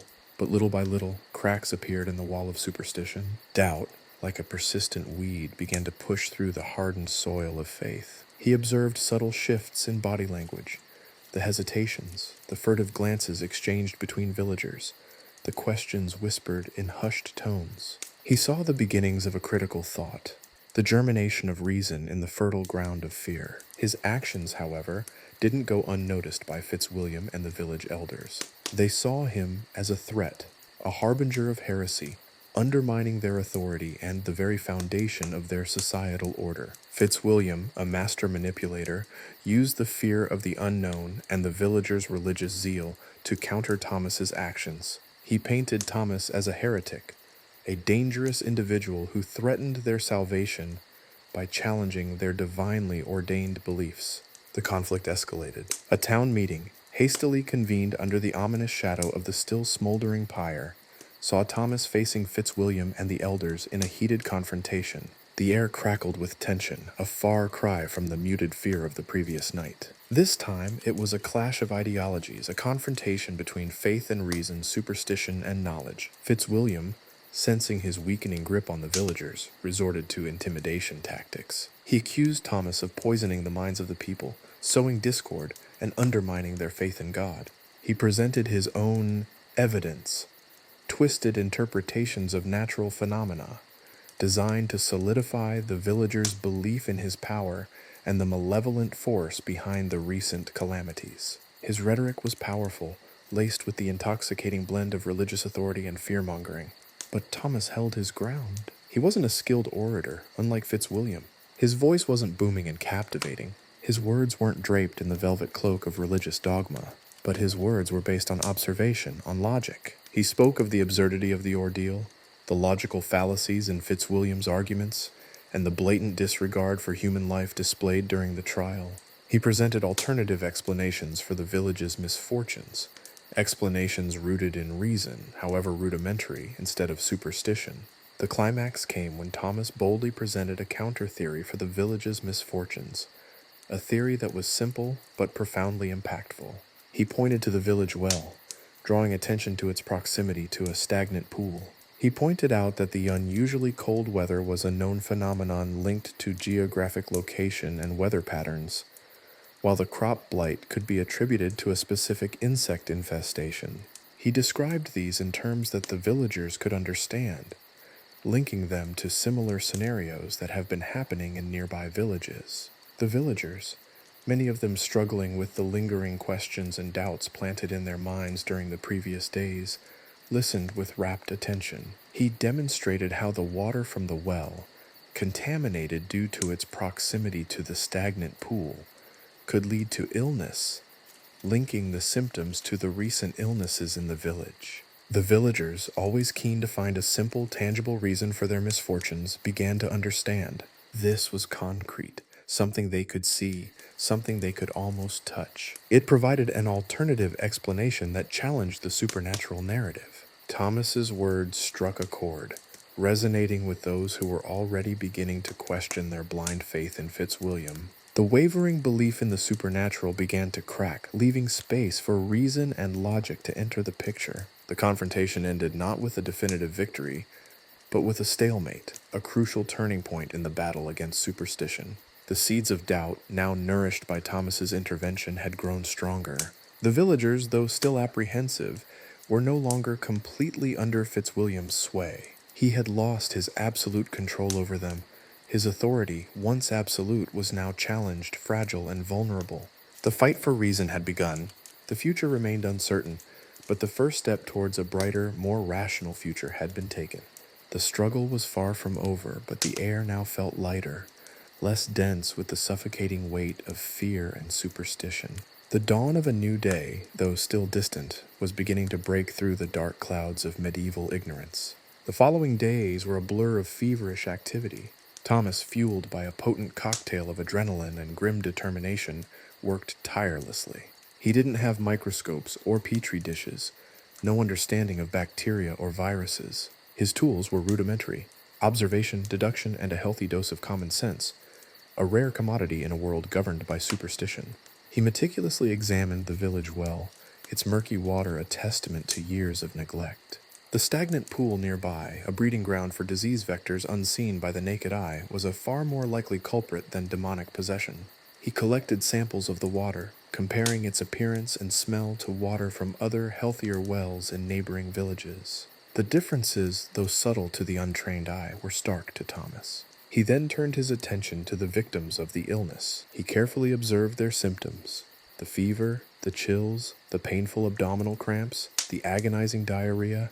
He compared these symptoms to similar ailments he had encountered in his travels, meticulously documenting his observations in his worn, leather-bound journal. He noticed a pattern. The severity of the illness directly correlated with the amount of water consumed from the village well. The victims closest to the well suffered the most, while those who relied on other water sources were less affected.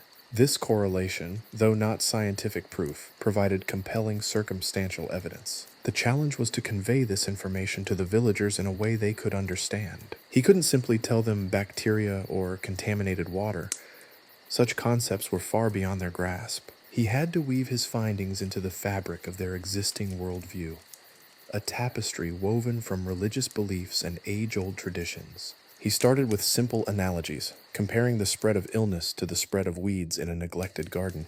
He spoke of the poison in the water, a tangible threat they could comprehend, rather than the abstract concept of a demonic curse. His approach was slow, painstaking, a delicate dance between reason and faith. He avoided direct confrontation with Fitzwilliam, knowing that a frontal assault would only solidify the elder's grip on the terrified villagers. Instead, he focused on providing alternative explanations for their misfortunes, explanations that were grounded in observation and logic, not in religious dogma.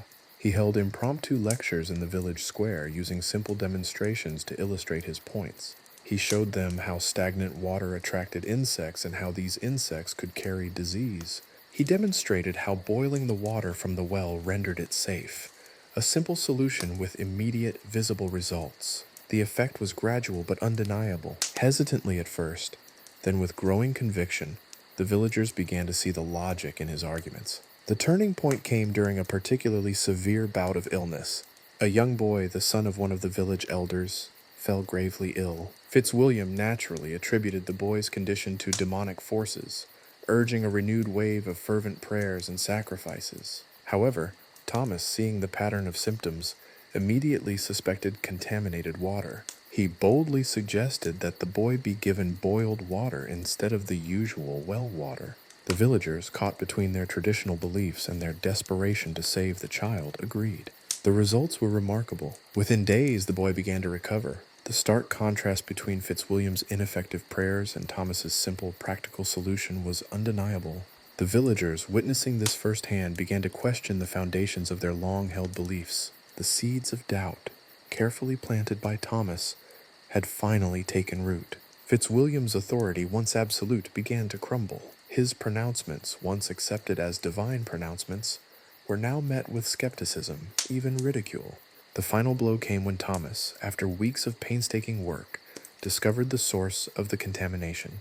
A decaying animal carcass had been discovered hidden near the well, a foul secret kept from the villagers for years. The villagers, initially horrified, soon realized the simple truth. Their illness had not been caused by witchcraft, but by their own negligence, their own ignorance. This revelation, brutal in its simplicity, was ultimately liberating. The villagers, freed from the shackles of superstition, began to focus on tangible solutions. They cleaned the well, cleared the stagnant pool, and implemented new sanitation practices. The plague subsided, not through divine intervention or ritualistic sacrifice, but through a combination of simple hygiene practices and a shift in mindset. Fitzwilliam, his authority shattered, was left a broken man, his power reduced to the whispers of a few die-hard followers. He remained in the village, a cautionary reminder of the dangers of blind faith and the seductive allure of simple answers in a world that often defies easy explanations. The aftermath was a quiet, almost somber affair. The village, though scarred by the experience, was also reborn. The villagers, humbled by the experience, began to view the world with a new perspective. The fear had not completely vanished. However, it was tempered by a newfound sense of agency, a belief in their own ability to understand and control their environment. The seeds of scientific inquiry, though fragile, had been planted. The road ahead would be long and arduous, but the villagers had taken the first crucial step towards a future where reason and observation would replace superstition and fear.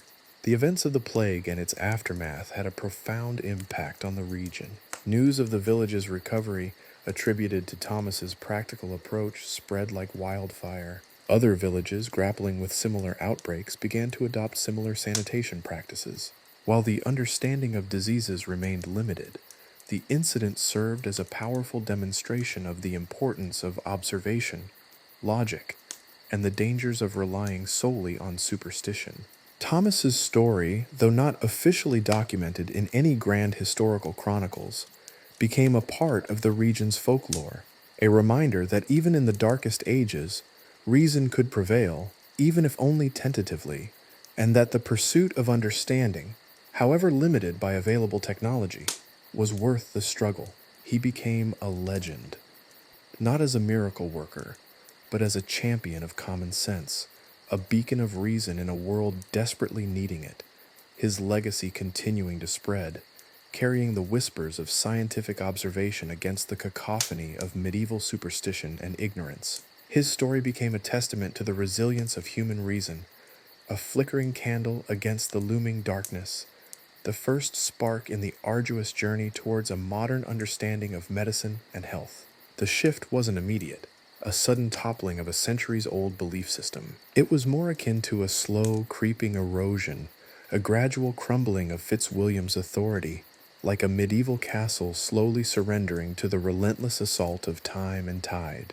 The villagers, initially hesitant, started to engage in quiet acts of defiance. The whispered prayers to Saint Fiacre, the patron saint of gardeners and, conveniently, of all things intestinal, were now accompanied by the equally fervent boiling of well water. Fitzwilliam's pronouncements, once delivered with the unquestionable weight of a papal bull, were now met with sideways glances and suppressed giggles. The air crackled with a nervous energy, a potent mixture of fear and nascent rebellion. One particularly memorable morning, Fitzwilliam, in a desperate attempt to reclaim his dwindling influence, organized a grand procession to the well. He donned his finest robes, a flamboyant display of faded crimson and gold, and led the villagers in a ritualistic cleansing ceremony, complete with chanting, incense, and a rather unconvincing attempt at exorcism. He brandished a sprig of rosemary, a surprisingly common medieval remedy, though its efficacy against waterborne pathogens remained unproven, and with theatrical flair sprinkled holy water, likely just the usual well water, into the murky depths. The spectacle was met with a mixture of pity and amusement. Some villagers participated out of ingrained habit, their faces betraying a mixture of fear and skepticism. Others, emboldened by Thomas's teachings, openly scoffed, their laughter muffled but audible. Children, ever quick to spot absurdity, pointed and whispered behind their hands, their giggles echoing through the village square. Even the dogs seemed to sense the shift in power dynamics, their usual deference to Fitzwilliam replaced by a curious lack of interest. The climax of the ceremony involved Fitzwilliam attempting to bind the evil spirits residing in the well. This involved a rather elaborate ritual involving a rather pungent concoction brewed from local herbs, questionable animal parts, and a generous dose of what was clearly some sort of potent ale. His attempts to cast his spells were punctuated by increasingly erratic movements and incoherent mumbling, culminating in a dramatic collapse into a conveniently placed pile of recently collected compost. The ensuing silence was deafening. The villagers, stunned into momentary quiet, exchanged glances, unsure whether to laugh or cry. The scene was surreal, a clash of the absurd and the tragic, a darkly comedic testament to the struggle between faith and reason. Finally, a nervous chuckle broke the silence, followed by another and another, until the entire village erupted in open laughter. The laughter was not malicious. It was a release of pent-up tension, a collective acknowledgement that the old order was indeed crumbling. Fitzwilliam, slowly emerging from the compost heap, his robes stained with mud and smelling faintly of decaying vegetation, was met with a mixture of concern and amusement. His authority, completely shattered, was reduced to the whispered mutterings of a few staunch followers, his pronouncements now dismissed as the ramblings of a man who'd spent too much time in close proximity to decaying animal carcasses. The aftermath was surprisingly peaceful. Fitzwilliam, stripped of his power, retreated into a quiet solitude, his once booming voice reduced to a weary mumble. He remained in the village, a living testament to the dangers of blind faith and the amusing consequences of clinging to outdated beliefs in the face of overwhelming evidence. He became, in a strange way, a local curiosity, a figure of both pity and amusement, often seen tending a small garden, his hands soiled with earth rather than the concoctions of his former practice. His garden, however, became unexpectedly popular. The villagers, who previously shunned him, began to visit, not out of fear or obligation, but out of genuine interest in the surprisingly bountiful harvest he cultivated. He had an uncanny knack for growing herbs and vegetables. His knowledge of botany, once channeled into dubious medical practices, now put to a more productive use. Ironically, Fitzwilliam's failure in one field led to unexpected success in another, his legacy transforming from one of superstitious fear to one of quiet competence. His life became an odd testament to the resilience of the human spirit, a man stripped of his illusions, yet finding a surprising sense of purpose in the most unexpected of places. The village, freed from Fitzwilliam's influence, prospered. The improved sanitation practices, coupled with a newfound skepticism towards miracle cures, led to a significant improvement in public health. Thomas, though never seeking recognition, became a local hero. His practical approach and unwavering commitment to reason earning him the respect and gratitude of the entire community. He did not provide divine intervention. He offered tangible solutions, and that in the end was far more valuable. News of the village's transformation spread, slowly at first, then with increasing rapidity. Other villages, witnessing the dramatic shift in fortune, began to adopt similar measures. The whispers of Thomas's approach became a form of underground medical instruction, spreading like wildfire throughout the region, a clandestine exchange of common sense and practical solutions. The old practices still persisted, but now they existed in the shadow of a new, more pragmatic approach, a potent blend of folklore and scientific observation. Thomas's legacy wasn't built on elaborate ceremonies or mystical pronouncements. He became a legend through simple actions, boiling water, cleaning wells, and encouraging critical thinking. He didn't eradicate superstition entirely.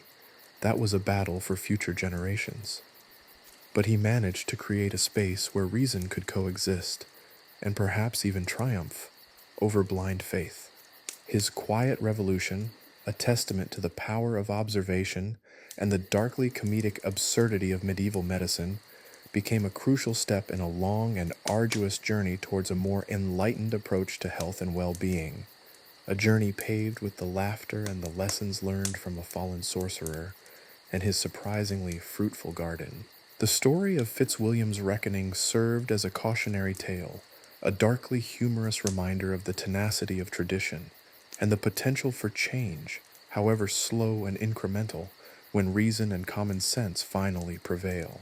His tale continued to spread, a testament to the power of observation and the surprisingly potent combination of dark humor and hard-won lessons. The village, once paralyzed by fear and superstition, became a beacon of hope, a symbol of a slow but steady shift toward a more rational understanding of the world, a world where boiling water held more significance than whispered incantations. The seeds of change, however, were sown not in grand pronouncements or dramatic confrontations, but in the quiet, almost imperceptible shifts in daily life. The women, traditionally the keepers of herbal remedies and whispered cures, began to subtly alter their practices. The infamous Eye of Newt potion, once a staple in their repertoire, was gradually diluted, its potent and frankly disgusting ingredients replaced with more palatable and arguably safer alternatives. The suspiciously glowing concoction that purportedly cured the pox now featured a noticeably smaller quantity of arsenic, a concession perhaps to the growing unease surrounding Fitzwilliam's pronouncements and Thomas's increasingly influential counter-arguments. The change wasn't a sudden rebellion, it was a slow, cautious recalibration. It started with minor adjustments, like substituting crushed rosemary for pulverized bat wings in a salve for aching joints, or adding a dash of honey to a fever-reducing potion that had previously tasted suspiciously of stagnant swamp water. These minor substitutions, while seemingly insignificant, represented a larger, more profound shift, a growing willingness to question, to experiment, to prioritize palpable results over obscure rituals. Children, with their innate skepticism and boundless curiosity, played a crucial role in this subtle revolution. They were the first to notice the inconsistencies in Fitzwilliam's pronouncements, the discrepancies between his pronouncements and the observable reality of their lives.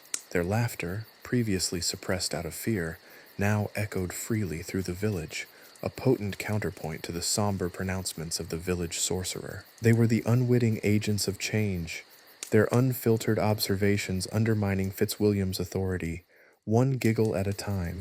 They'd even started collecting the discarded ingredients from Fitzwilliam's failed concoctions, repurposing them in their own games. One particularly inventive group fashioned a miniature catapult using a toadstool and the remnants of a particularly pungent herbal mixture. The result, while undoubtedly messy, certainly wasn't deadly, and certainly had less to do with superstitious practices and more to do with sheer childhood ingenuity. The change wasn't confined to the realm of medicine. It extended to other aspects of village life. The meticulous cleaning of wells, initially a measure undertaken out of fear of Fitzwilliam's wrath, gradually evolved into a shared responsibility, a collective effort that fostered a sense of community and shared purpose. The meticulous cleaning process itself became a form of communal gathering, a chance to gossip, share news, and reinforce the growing sense of shared responsibility for their collective well-being. The communal effort of the cleaning transformed the process into a form of social interaction, a time for news sharing and the reinforcement of the growing sense of collective responsibility for their well-being. The previously neglected latrines, once sources of stench and disease, began to undergo a gradual transformation. While the concept of modern sanitation was centuries away, the villagers started to understand the crucial connection between cleanliness and health. The simple act of clearing waste from the vicinity of their homes and ensuring that the shared latrines were kept as clean as possible was a significant advancement in their hygiene practices. The slow improvement in the sanitation of the village resulted in fewer outbreaks of disease and a noticeable increase in their general health and well-being. The shift towards reason wasn't solely driven by practical improvements. It was also fueled by a growing sense of self-reliance. The villagers, having witnessed Fitzwilliam's ineffectiveness firsthand, began to trust their own observations and experiences more than his pronouncements. They started to value practical knowledge over mystical pronouncements, a change that empowered them in ways they hadn't anticipated. Thomas, quietly observing these transformations, continued his work, teaching the villagers basic first aid, demonstrating simple methods of food preservation, and sharing practical tips on hygiene. He didn't preach or proselytize. He simply offered solutions, demonstrating the power of observation and common sense. His methods were pragmatic, devoid of any mystical elements, and centered on tangible, observable results. This practical approach resonated with the villagers, who were wary of empty promises and eager for tangible solutions to their problems. The transition wasn't without its setbacks. Resistance to change lingered among some of the more devout followers of Fitzwilliam, those who clung to the comforting illusion of magical cures. Arguments would erupt from time to time, fueled by a mixture of fear and ingrained habit, but these were becoming increasingly rare. The growing successes of the new, more rational approaches silenced most of the dissenters. The evidence was irrefutable. One particularly poignant moment occurred during the harvest festival. Fitzwilliam, witnessing the abundance of food grown through improved farming techniques and better sanitation, offered a single, withered sprig of rosemary to the villagers. He offered no spells, no incantations, only the quietly acknowledging the success of the changes that the villagers had adopted. The villagers accepted the rosemary in silence, a gesture of quiet acknowledgement of their shared history, as much as a sign of their growing unity. The shift wasn't simply a rejection of the past. It was a carefully crafted synthesis of old and new. The villagers retained some of their traditional beliefs and practices, but they integrated these into a framework of reason and observation, creating a unique blend of practicality and tradition. The healing herbs, once used in arcane rituals, continued to be cultivated, but their use was now informed by practical knowledge and an understanding of their properties. The story of Fitzwilliam's fall and the village's transformation didn't spread through grand pronouncements or official decrees. It spread organically through the shared experiences of the villagers. Traveling merchants, hearing tales of the village's remarkable turnaround, carried the news to neighboring settlements.